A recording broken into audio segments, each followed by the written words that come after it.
Hello everyone, hope all of you are safe and healthy. Welcome to IASbaba's Rapid Revision Series for Prelims 2021. This is session 49 and day 67. And the topics we have are Indian economy, basically the foreign issues. Now, these are the hot topics we are going to discuss. The lead bank scheme, and then the Candler's Good Governance Index, and then the FICN Coordination Group or the FCORD group, and then NPCI caps on market share for UPI apps, and then the Ponzi schemes, and then Oxfam commitment to reducing inequality index 2020, and then domestic support and subsidy boxes of WTO. So here we revised all the boxes of WTO. Then business responsibility and sustainability report or the BRSR report. Then serious fraud investigation office, and then the UN tax committee. Now coming to the first one, the lead bank scheme. Friends, why was it in news? Because the 2020-21 master circular of RBI, it provided some new guidelines regarding the lead bank scheme. So in that context, the lead bank scheme will become important.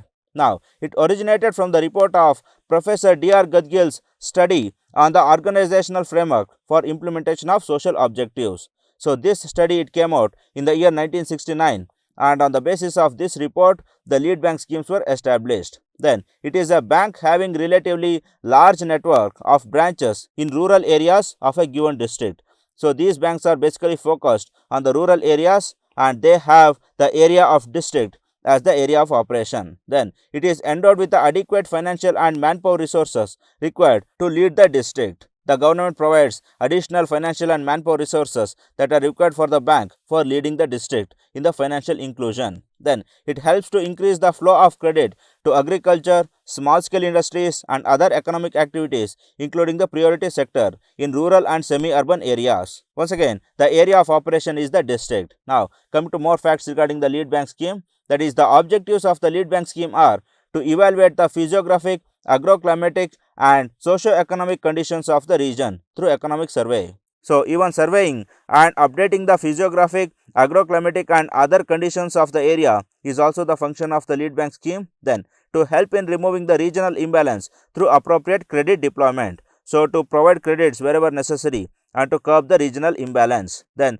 to extend banking facilities to unbanked areas. So in order to provide financial inclusion, the percolation of banking sector is necessary, and in that context, the lead bank scheme will become important. Then area approach. The basic idea was to have an area approach for targeted and focused banking, and this area was selected as a district on the basis of KF Nariman committee. So these are some of the facts regarding the lead bank scheme. Now come to the next one, the Candler's Good Governance Index. Friends, why was it in news? Because obviously the 2021 Candler's Good Governance Index was out, and India was ranked 49th among 104 countries. Now come to more about the Candler's Good Governance Index. It is an international non-profit organization headquartered in Singapore. So this Candler, it is a non-profit organization and it is located in Singapore. Then the index classifies 104 countries in terms of government capabilities and outcomes. So somewhere in the middle of these 104 countries, India is placed at the 49th rank. Then each country is measured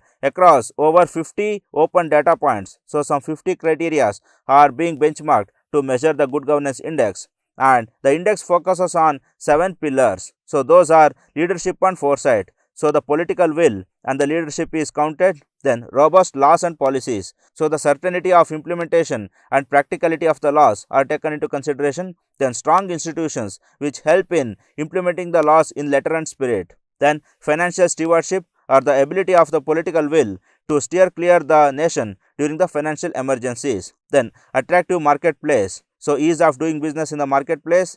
Then global influence and reputation, our India's financial and social reputation in the international forums. Then helping people rise. So our welfare schemes and the effectiveness of the schemes thereof. So these are the broad ideas. Then coming to more regarding the Candler's Good Governance Index. So the highlights of the 2021 index are, India has been ranked 49 with a score of 0.516. So somewhere 0.51 is also in the middle of the 0 to 1 score. And now coming to the BRICS countries ranking, China ranks 40th, way ahead of India. Then Russia is 48th, once again ahead of India, and India is 49th as we know.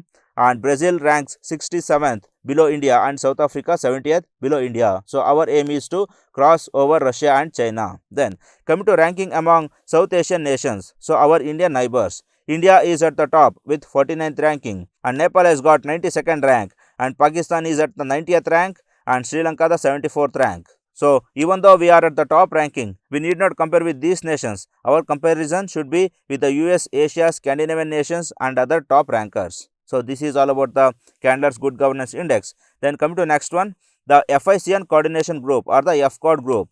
Friends, why was it in news? Because in recent times, it has been reported that fake currencies match 10 out of 14 security parameters adopted by the Indian government. Or in other words, fake currencies have breached 10 parameters of security in the Indian notes, and if they breach 4 more, then there will be no difference between the fake currencies and the original currencies of India. So, this is a grave concern, and in this context, the FICN coordination group will become important. So, fake Indian currency notes network or the FICN network is one of the channels for terror financing in India. So, this is not only printing the fake notes, but it is also financing the terrorist activities in India. Then FICN coordination group has been formed in the Ministry of Home Affairs. So, this FCOD is an institution in the Ministry of Home Affairs. Then this FCOD group, it coordinates and collaborates with Ministry of Finance, then RBI and the security and intelligence agencies of central and state. Then it aims to share intelligence or information amongst different security agencies of state and center to counter the menace of circulation of fake currency within the country. So, this FCOD has two functions, that is the coordination and the intelligence function. Then terror financing and fake currency cell. So, this is constituted under the National Investigation Agency. So, this terror financing and fake currency cell is the investigative agency and this FCOD is the intelligence agency. So, I hope you got the difference, and this terror financing and fake currency cell is in the National Investigation Agency. So, this is under this institute, and then its aim is to investigate terror funding and fake currency cases. So, these are the functions of FCOD and the terror financing and fake currency cell. Now, come to the next one, the NPCI caps on the market share for UPI apps. So, friends, recently NPCI has capped market share for UPI apps at 30% of overall payment volumes. So, no one single payment app, it should exceed 30% of the market by its volumes. So, now how is the cap being imposed? That is, they are imposed at 3-level thresholds. That is, all UPI apps will be subject to a 3-level threshold monitoring by NPCI with certain exemptions starting from January 2021 on a 3-month rolling basis. So, on the first one, a UPI app breaching 25% will receive an alert signal from the NPCI, which they have to acknowledge. So, these UPI apps, they have to acknowledge once they breach the 25% mark. Then, once exceeding 27% market cap, the app must provide evidence to NPCI on its plans to bring down the volume. So, what are your plans to bring down the volume and to stop at 30%? You have to provide the evidence to the NPCI. Then, on the breach of 30% cap, the app must stop new onboarding. So, once you breach the 30% cap, you must stop onboarding. Friends, what is onboarding? That is, you going to advertise the new customers and you enticing or alluring them to download the apps. So, you should stop advertising your apps for the new customers once you breach the 30% cap. Then, exemptions. There are some exemptions to this 30% cap as well. And exemptions up to 6 months may be provided on a case-by-case basis to prevent customer disruptions. So, friends, there are some customers who voluntarily download the apps, and to save such customers, some exemptions are given up to 6 months. Then, coming to the action plan, even after such exemptions, the cited UPI app must provide a plan to bring down the volumes within the 5 days of breach of notification. So, even if the exemption is running, you should not stop from coming up with a plan to curb your market extension.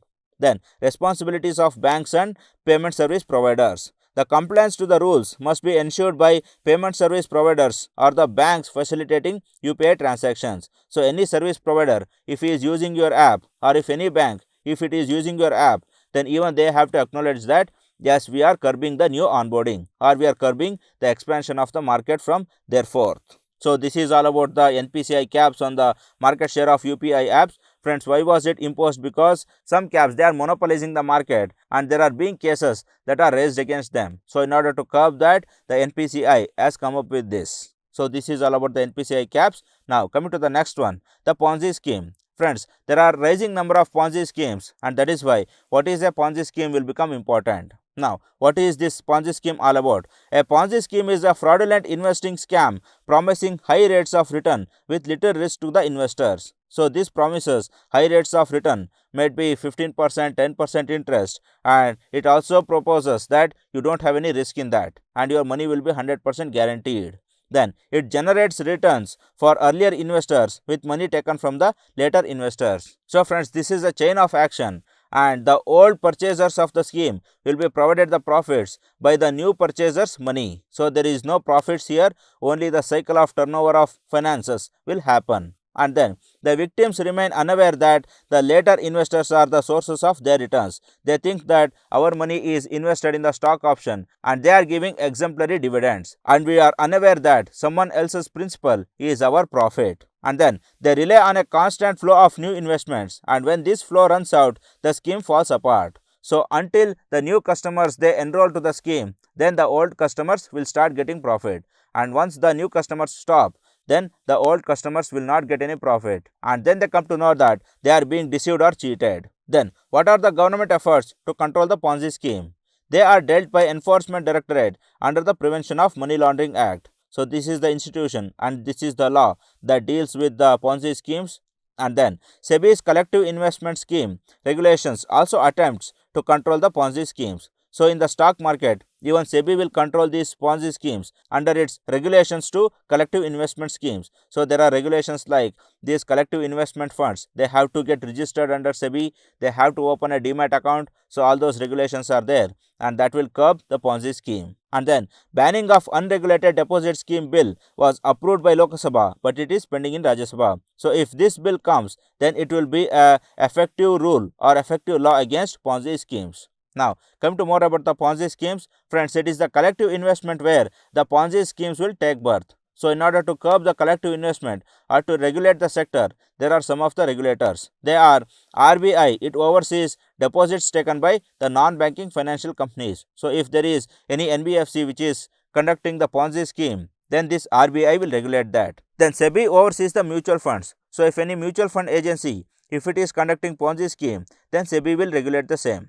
Then Ministry of Corporate Affairs and the state and union territory governments, all these regulate the Ponzi scheme in their respective jurisdictions. So these are the institutions and regulations that are in place to regulate the Ponzi schemes. Now come to the next topic, the Oxfam commitment to reducing inequality index 2020. Friends, recently Indian government, it alleged that the methodology adopted in the CRI index did not take into account the provisions of the 4 new labor codes. So if this was taken into account, then India would have placed in a better ranking. So that is what the argument of India was. And now coming to more about this CRI index, about Oxfam commitment to reducing inequality index 2020. This is the third edition of the CRI index and it ranks 148 governments. Then index is a joint project by Development Finance International and Oxfam International. So two institutions, that is Development Finance International and Oxfam International, they are coming up with this report, and then the index ranked countries measuring their policies and actions in 3 areas. So what are those 3 areas? They are public service including health, education and social protection. So inequality in health, education and social protection are being included. Then inequality in taxation, then inequality in the workers' right. So this workers' right, this didn't take the new labor codes of India into consideration. So that is what the concern of India was. And then each pillar now contains 3 levels of indicators, that is the policy commitment indicators. So whether a government is committed in order to curb the inequality in health, education, taxation and workers' rights. So that is one criteria. Then coverage or implementation indicators. So to what extent we are implementing our commitment is also important. And then impact indicators. So to what extent our implementation plan is yielding the result. So our commitment to curb the inequality, then implementation of our plans to curb the inequalities, and then the impact. So to what extent the inequality has been reduced. So these are some of the important facts about the CRI index. Now coming to India's performance. Friends, overall India ranked 129th in the CRI index out of 158 nations. So it is in the bottom of the pyramid. Then India spent just 4% of its budget on health going into the pandemic. So even during the times of pandemic, only 4% of budget was expended towards health, and it is 4th lowest in the world. And then India has fared poorly in protecting labor rights and has slipped to ranks 151 among 158 countries. And then in terms of public services like health, education, etc., it was ranked 141. Then the index added that only half of India's population have access to even the most essential health services. So Indians are struggling to have access to even the essential services. Then almost most workers earn less than half of minimum wage, and 71% don't have any written job contract. Then 50% do not get paid leave. So in India, only half of the employees are getting minimum wage. So all others are getting less than the minimum wage. Then 71% they have the contracts. So others are informal laborers. Then 54% they get paid leaves. Others they don't get paid leaves at all. Then further it noted that only around 10% of the workforce in India is formal with safe working conditions and social security. So only 10% have the safe working conditions. Other 90% of the workers they work in harmful environment. So this is the state of affairs depicted by the index regarding India, and this is all about the CRA index. Then come to next one, the domestic support and subsidy boxes of WTO. Friends, why was it in news? Because recently Commerce and Industries Minister he spoke against fisheries subsidies provided by other nations and overfishing in the WTO meet. He said that this overfishing and excess of subsidies given by other nations is hurting Indian fishery industries, and this has to be curbed under this agreement of agriculture. Now coming to domestic support and subsidy boxes of WTO. The domestic support represents to the government subsidies that guarantee minimum prices or input subsidies which are provided at the domestic level either directly or product specific or both. So either you are providing for agricultural R&D, innovation, training, etc. These are the indirect subsidies, and direct subsidies are the minimum support prices for onion, potato. So these are provided directly to the products. Now come to green box subsidies. The green box subsidies don't distort free trade or distort the free trade at a very minimal or negligible level. Or in other words, the green box subsidies they are not harming the free trade. Example, expenditure on agriculture research and development and agricultural training. So these subsidies they are not harming the free trade. So they are harmless. Then green box subsidies are exempted from the calculation of aggregate market support. So the aggregate market support which calculates that to what extent the subsidies of the nation should be curbed, this will not take green subsidies into account because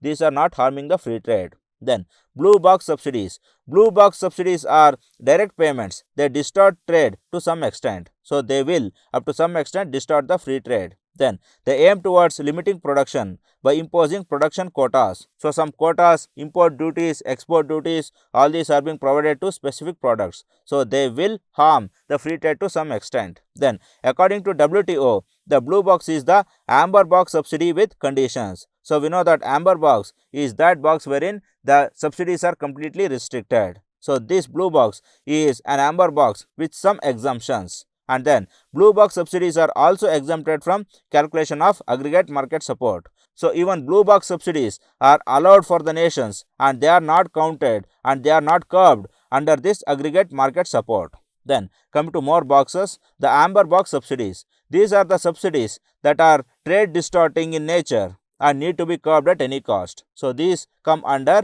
the AMS or the aggregate market support. So how is an aggregate market support calculated, friends? It is the total amount of money spent in agriculture production by a government minus the total amount of blue box, green box. So the blue box and green box subsidies are minused or subtracted from this, and then even the de minimis level prescribed under agreement on agriculture is also subtracted from this aggregate market support. So even de minimis level will not come under the avoidable subsidy. So then what is de minimis level, friends? It is the minimum level prescribed in agreement of agriculture towards product specific and non-product specific subsidies. So this de minimis level it will account to both product as well as non-product subsidies, and for the developed countries the de minimis level is 5%. And for the developing countries it is 10%. Or in other words, friends, if this is the aggregate market support and this has to be curbed, and now de minimis level says that you have an exemption of 5%, or the remaining 95% has to be curbed and this 5% is an exemption, and for developing countries the 10% is an exemption. So you have to curb the 90% of what is in the amber box and 10% you can be exempted. So this is how the de minimis level works, and even this de minimis level is being subtracted from the aggregate market support. Then special and differential treatment box subsidies. So this is a special and differential box that does not apply to developed countries but applicable only to developing and least developed countries. So in WTO, the developing and least developed countries, they argued that we want certain favors. So on that context, this special and differential treatment box was introduced, and these are the subsidies provided by the government to encourage agriculture and rural development activities in the country. So this is obvious that the developing and least developed countries, they provide the welfare schemes for rural development, and those subsidies are not counted under the aggregate market support of agriculture. So these are some of the boxes, and I hope you have understood. Now come to next one, the Business Responsibility and Sustainability Report. Friends, why was it in news? Because the BRSR report was made mandatory from the financial year 2021-22 to some of the companies in India. So in that context, what is this BRSR report? How did it take the origin? We will discuss.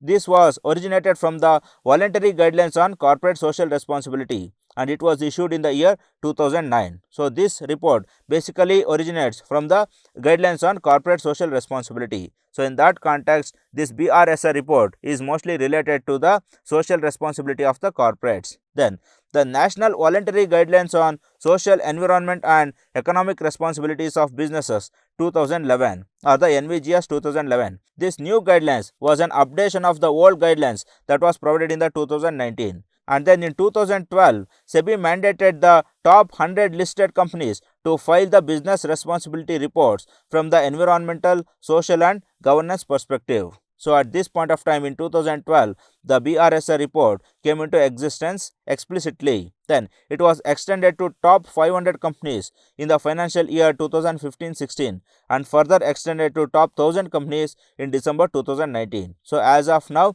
the top 1000 companies listed in the stock market, they have to come up with a business responsibility and sustainability report every year. So this is concerned with how these top 1000 countries, they will take up the social responsibility, environmental responsibility and other responsibilities for the Indian people. Then come to more facts. Friends, in 2019-20, an expert committee was appointed in order to look into this BRSR report.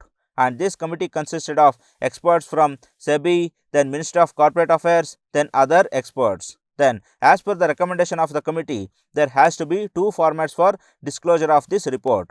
One is the comprehensive format and second is the light format. So, this comprehensive is for the bigger firms and this light version for the smaller firms. Then, implementation of the reporting has to be done gradually and in a phased manner as per the committee. So, there should not be a fixed date from which the BRSR report has to be imposed. Rather, it has to be imposed in a phased manner. Then, BRSR report to be integrated with the MCA 21 portal. So, integrate the BRSR report with the MCA 21 portal and that becomes easy for the reporting and authentication by the government as well. Then, a business responsibility sustainability index should be developed for the companies. So, on the basis of this business responsibility and sustainability, the companies should be ranked and an index should be provided for the same. Then, applicability of the BRSR. So, as of now, it shall be applicable to the top 1000 listed entities by market capitalization. So, those top 1000 companies, they have to compulsorily come up with this BRSR report. Then, it will be adopted by such listed entities on voluntary basis for the financial year 2020-21. So, as of 2020-21, only voluntary BRSR report will be stipulated, and later from the year 2021-22, this BRSR report has to be mandatorily submitted by these companies. So, this is all about the BRSR report. Then come to next one, the Serious Fraud Investigation Office. Friends, why was it in news? Because in the wake of increasing corporate frauds and other deceptions, the Serious Fraud Investigation Office, it has come into picture. Then coming to the formation of Serious Fraud Investigation Office, it was set up in 2003 on the basis of recommendation of Naresh Chandra Committee. So, this Naresh Chandra Committee is worth remembering. Then composition of the office, it is a multidisciplinary organization under Ministry of Corporate Affairs. So, this Ministry of Corporate Affairs is also worth remembering. Then it consists of experts in the field of accountancy, forensic auditing, banking, law, information technology, etc. So, truly it is a multidisciplinary organization. Then SFIO is headed by a director who is a joint secretary rank officer to the Government of India. Then the director is assisted by additional directors, joint directors, deputy directors, then senior assistant directors, then assistant directors, prosecutors and other secretarial officers. So this is the hierarchy of SFIO and the fixed number is not being given. Then the headquarter of SFIO is at New Delhi and 5 regional offices at Mumbai, Delhi, Chennai and Hyderabad and Kolkata. So 5 branches with a 1 main branch. Then come to more about the SFIO, the responsibilities and functions. The SFIO will normally take up for investigation only such cases which are characterized by the multidisciplinary ramifications. So if there are any frauds which are multidisciplinary in nature, which might be related to corporate frauds, cyber crimes, then stock market frauds, so all these things which is having all round relationships will be taken up by the SFIO.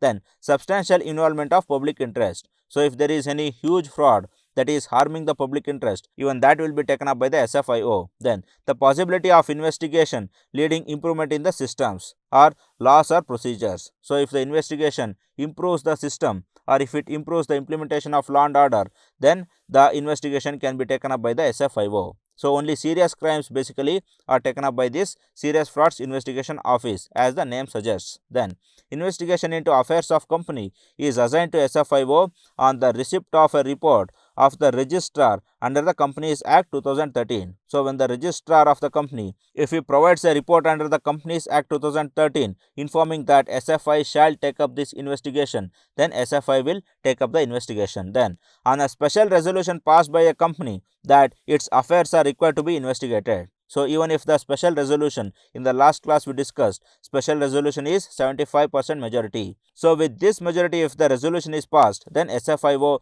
shall take the investigation. Then on the request from any department of central government or state government, even by the request of the governments, SFIO can take up the investigation. So these are some of the facts regarding the Serious Fraud Investigation Office. Then come to next, UN Tax Committee. Friends, why was it in news? Because India has been continuously funding the United Nations Trust Fund for international cooperation in the tax matters. So since 2018, newspapers are being taking up this on the headlines and India is still continuing the same. So what is the reason? We will discuss here. Friends, the Trust Fund or the United Nations Trust Fund for the International Cooperation in Tax Matters was set up in 2006 in United Nations, and it supports the activities of United Nations Committee on Experts on International Cooperation in Tax Matters. So this trust fund, it will provide the funding for the study regarding the international cooperation in tax matters. Then it consists of 25 experts from developing and developed nations. Then it sets up norms on various aspects of international taxation and helps in their execution. So this is related to framing norms for the international taxation and executing the same. Then, however, the committee is not a political body. It consists of experts who represent themselves and not their countries. Then, India and developing world have been demanding to transform the United Nations Tax Committee into an intergovernmental tax commission. But however, this is not being realized till date. And if it is done, then that would create a genuine global tax authority like WTO.